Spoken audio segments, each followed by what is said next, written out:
Bonjour à tous, on débute cette revue de presse avec les inséparables du foot français. 4 jours après la victoire de Paris face à Monaco en finale de la Coupe de la Ligue, les deux clubs ont appris hier soir qu'ils se retrouveront cette fois en demi-finale de Coupe de France, sans oublier que l'ASM et le PSG se disputent le titre de champion en Ligue 1.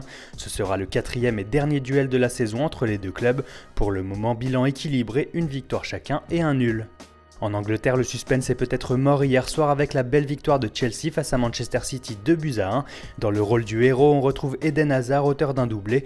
Le Belge fait la une du Sun après avoir déclaré que son équipe était désormais toute proche d'être sacrée championne d'Angleterre.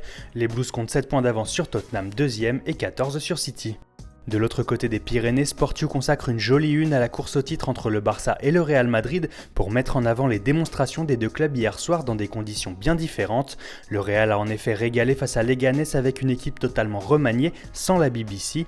Barcelone de son côté a pu compter sur son impitoyable MSN pour surclasser Séville 3-0. Les hommes de Zidane gardent donc 2 points d'avance en tête de la Liga avec un match en retard. En Italie, les médias reviennent forcément sur l'éclatante vengeance de Gonzalo Higuaín, auteur d'un doublé décisif face à son ancien club de Naples, mais on retiendra surtout de cette une de Tuttosport que le Milan AC a coché le nom de Karim Benzema pour entamer sa révolution avec l'appui des nouveaux investisseurs chinois.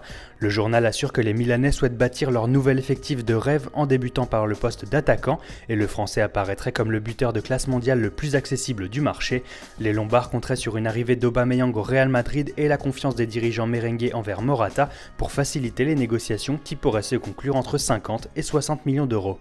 On parle également de gros sous à la une de la Gazzetta dello Sport qui affirme que José Mourinho veut faire une folie pour recruter Ivan Perisic. Le quotidien rose évoque une offre de 60 millions d'euros de Manchester United pour le Croate qui serait vu d'un très bon œil par son club l'Inter Milan. Une occasion en or pour entrer dans les clous du fair play financier et recruter une nouvelle star comme par exemple Berardi ou Bernardeschi. Et on termine à la une du Corriere dello Sport qui jette un peu plus le trouble sur l'avenir d'Unai Emery.